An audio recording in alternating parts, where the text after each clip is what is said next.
All right. Welcome to another edition of Shabbat Lounge. This is Matt and Jake here. And we are coming to you with part 2 in our Nailed to the Cross series, a look at Colossians. Right.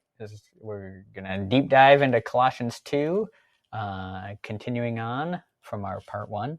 And this is part of the apologetics series that we do here at Sabbath Lounge. And those not familiar can find us where, Matt? If you Google Sabbath Lounge, we will pull up everywhere in all kinds of places, from podcasts to Twitter feeds to Facebook and even the TikTok. That's what these kids today are doing, Jake. Lots of TikTok. But you won't find us dancing very much or singing songs. No. So we do mostly a lot of getting pummeled by people, right? Just getting pummeled by people. We're good at that. So, but we do appreciate you stopping by and appreciate any likes, comments, shares. If we've had some people leave shofars or horns in the comments, and we really appreciate that. That shows us that you really listened to us. Right. If you did that. So, without further ado, part 2 of Nailed to the Cross. Right. Continuation of Colossians chapter 2. Colossians chapter 2. Now, we read through Colossians 2, in the last one. And I would recommend that you read Colossians 2 if you have not. Right. So if you got this far and haven't read Colossians 2, you missed something. So make that happen before we continue.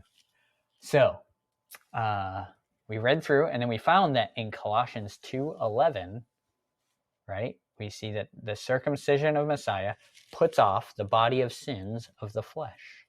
What does that mean, Jake? Put off the sin of the body of the flesh? It didn't say put off the sin, put off the body of sins of the flesh. Right. So he's cleansed us from the sin, right? Cut it off. So that is what he's quote unquote nailing to the cross, right? That's what he put off of you, was the sins of your flesh. Mm-hmm. Okay. Mm-hmm. And what is sin? Not following Torah. Right. So as we continue, we come up with this question: what are the sins that Messiah takes off of us? So let's take a look at these sins. What are we talking about, Jake? The breaking of Torah commandments. Just like we were saying. It's like we've read through our slides. Yeah. And then if you look at Galatians 2:18, we see, for if I build again the things which I destroyed, I make myself a transgressor. So now that the law transgressing has been removed from us, we should not return again, like a dog to the vomit. Right. So that's from 2 Peter Peter 2:22. All twos. 2 Peter 2:22. Yes. Yeah. So after he's taken this body of sin off of us, right? Our transgression of Torah, then don't build again, just like he's saying in Don't go Galatians. back to it. Yeah, it's gross to go back to the vomit. Right. Don't He's do it. taken it off. If you build it again, you make yourself a transgressor. Sounds pretty simple. And there's no way that he could be talking about following the ways of God and compare it to a dog going to its vomit. Right. There's no way he could say anything like that. Right. So can the law be described as perfect and good and righteous and life and the way? Mm-hmm. Is that vomit? Can't be. That doesn't even make sense. Yeah. Mm-hmm. So as we move on. Now that we know what he's not saying. Yes. Maybe we can figure out what he is saying. Yeah. So, with that background, take a more clear look at what Paul's saying in verse 14 through 17. These are kind of the big ones. All right. Verse 14, blotting out the handwriting of ordinances that was against us, which was contrary to us, he took it out of the way, nailing it to his cross. So, Jake, is he saying the law is nailed to the cross, or is he saying something else is nailed to the cross? I think if we continue on, we'll see what has been nailed to the cross. All right. So if you remember, that's the premise that kind of gets this study going because people come to you and say that. Yeah. Yeah. They'll take this one verse Mm-hmm. out of the whole chapter. But while we're looking at the whole chapter, and even the whole book, yeah. Right, then we can see a better picture of what he's actually saying. So this word ordinances that was against us is what was nailed to the cross. So it's important to understand what these ordinances are. The word translated ordinances is dogma, and it's talking about to a public decree or decrees of men. Now, dogma isn't always contrary to Scripture. Right. So, dogma just sounds like not good, right? Right. It sounds like a bad thing for sure, but yeah, it doesn't sound like Torah. Right. So if we look in Acts 16 verse 4, we see this word. We don't see this word, we see this concept play out, because this is the apostles, they get together and they declare a decree of what the followers should be doing. But in this case, in Acts, it's in line with what Scripture is saying. So they weren't decrees against believers, but in general, what it's talking about is a man-made decree. Okay? Yeah. So, and that goes hand in hand with what we saw in verse 8. They're following the traditions of man. Well, because you could even argue, like we just read Esther, that there's a man-made decree in Esther to celebrate Purim in honor of what happened there. You know, you could argue this would be like that, right? And that's not a bad thing, right? But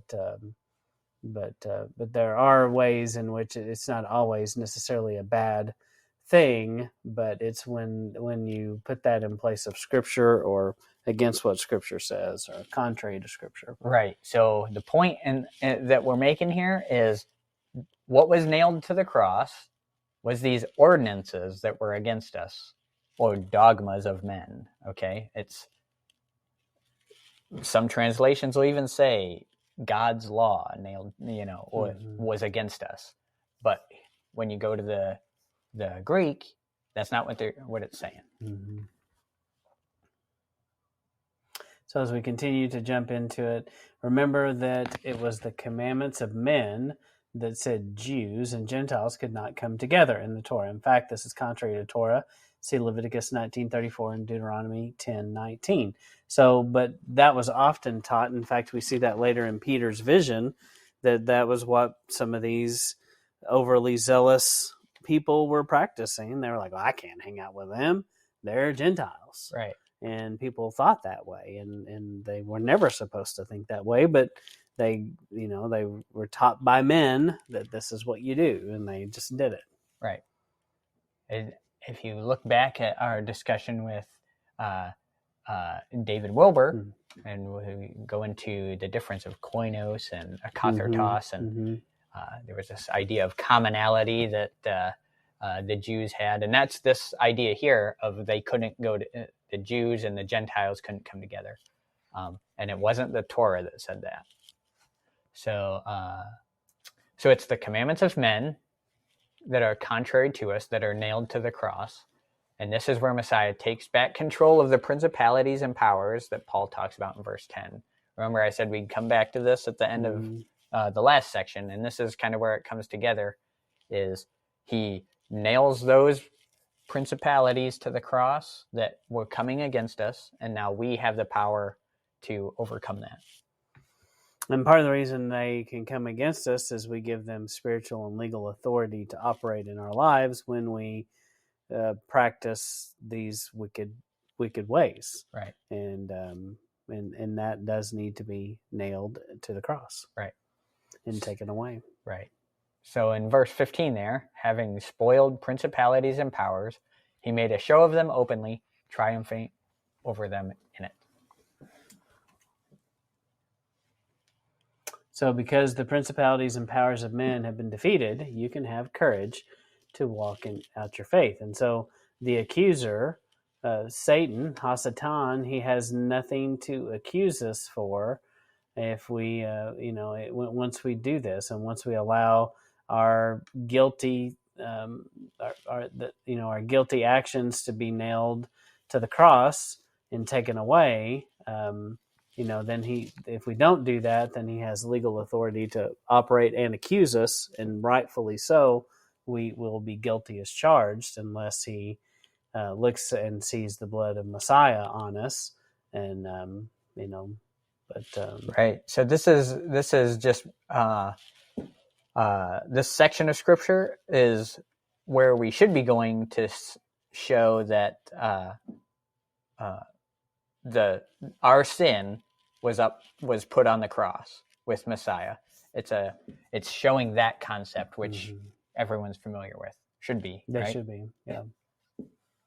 But it is definitely not saying that the law and the words of Moses have been forever put on this cross and done away with. Right. Forever. Especially when you look at and we'll get into some more detail here, but one thing we don't really hit on too much in our presentation, but is worth throwing in here is if you look at the millennial reign when he returns, and it is very clear about going up to Mount Zion to learn the Torah and keeping Sabbaths and feast days. And if you don't, you get no rain on your nation. So how could they be nailed to the cross and then come back again? If they're nailed to the cross, it's gone. It's over. So they can't come back. Yeah, that's a good point. And as we continue, you see this judgment. So, Jake, what about this? About people who explain this using Colossians 2:16, which says, "Let no man judge you in meat or drink, or in respect of a holy day, or of the new moon, or of the Sabbath days." So that's what the verse says. So then they'll say, "See, we aren't to judge a man for the Sabbaths he keeps." You can pick any day. It says right there, "Don't Messiah let is my anyone Sabbath. judge you in meat or in drink." Is he saying this to you, Matt? When Paul's writing this, is he saying, "Hey, Matt, don't let someone judge you in that Sabbath that you're not keeping. You can do it Sunday"? I mean, he's definitely not saying that, but he's saying that there are. So when you think back, if you missed the beginning of this teaching, there were people who are pagans, if you will, Hellenistic Jews practicing man-made, made-up religions who celebrated new moon festivals, who celebrated Sabbath days, and so he's definitely, speaking of some of these guys here that. You basically have these two camps coming together into one, and I think that's part of what makes it confusing. Yeah. But it's not confusing if you. His audience here is new believers, right? Right. So he's saying, and they're surrounded by pagans, right? Other pagans who are now looking down upon their noses at you've left us. What are you doing over there? Right. And now you have all these people that are these new believers that are keeping Sabbath days and new moons, right? Who formerly did not, right? And they're losing their friends. It's almost some of the same things some of us went through, but with churchianity, and they're losing their friends and family, and they're like, "What? You're crazy! What are y'all doing? This looks weird. This is wrong. Y'all have lost your minds." Right. So he's saying, new believers, don't let anyone judge you, the new believer, when you start doing these things, because, and we'll get into why. Yeah. It's all in there. So, but I think that if you don't understand this element of what they were fighting and this Hellenistic piece of Colossians, and if you just take this piece out of context, it can look like, that like you said at the beginning, it's whatever you want to do, whatever day you want it to be. But that doesn't make sense with other things that Paul says. Right. So we'll keep going on here and see what else we can find out. So what does it say here in 16? So we can correctly see verse 16 by remembering what we talked about with principalities and powers and considering the following. Consider the following. Cliff's all about that. Consider the following. Yes, Consider the following. There was a scientist guy way back in the day, before Bill Nye, making like black and white science videos, and he'd always say, consider the following. Oh. But point being, so Colossae is in Turkey, as we established, right? It's about 800 miles from Jerusalem. Okay, so by foot, if I get in my car, that's a long way. Does it take me like 8-10 hours to get there? Maybe. I don't know. Yeah. How fast are you driving? Maybe not fast enough. So it's not necessarily this town full of Torah-following Jews. It's got a bunch of Pharisees and a bunch of pagans, like we discussed, right? And but Gentiles. We did see that because of the temple tax records, there were Jews in this place. Right. So Paul is talking to the believers. This is kind of branching off what I said earlier here, but so remember this as we go into what we're talking about. Paul is talking to the believers in Colossae, telling them not to be discouraged when the Gentiles are judging them or the pagans are judging them for keeping things of Yah instead of the ascetic practices of the culture around them. Yeah. Just that simple. Yeah, and that's a good point. And that if you're new to this, this may be at a point where you may want to pause this and go, what? Because the first times that you hear this, it is kind of shocking because we've all heard for such a long time that this meant something a little bit different. And but when you put it in the context of what we know about the pagan people groups here, then it kind of starts to make more sense. Yeah, and if you,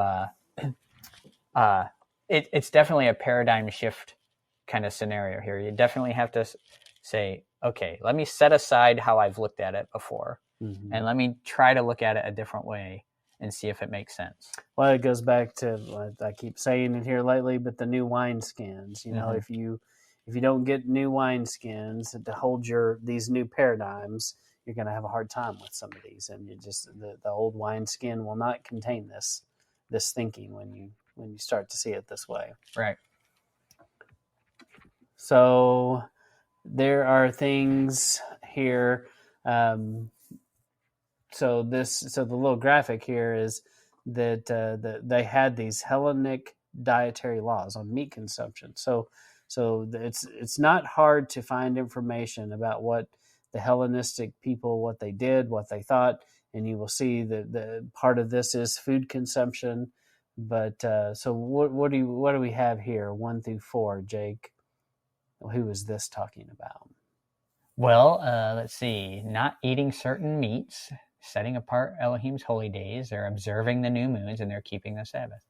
That sounds like new believer. Mm-hmm. And so all of those things they were supposed to do. There's nothing in any of this that says that tells them. Paul never says, "Hey, you're not supposed to do this." He supports and in different aspects and different places, all the way from Acts to all through Paul's writings. He supports all of the keeping the Torah. Right. He doesn't ever come out and say, "Don't do this." Yeah. He says, walk as I walk, I walk as Messiah walked. And then in the end of Acts, you see him saying, I don't transgress the Torah. Mm-hmm. So Paul is saying, let no unbelieving man judge you. He's not talking about being judged by the brethren in Messiah. And we'll get into detail in that in the next one. Yeah, that's good.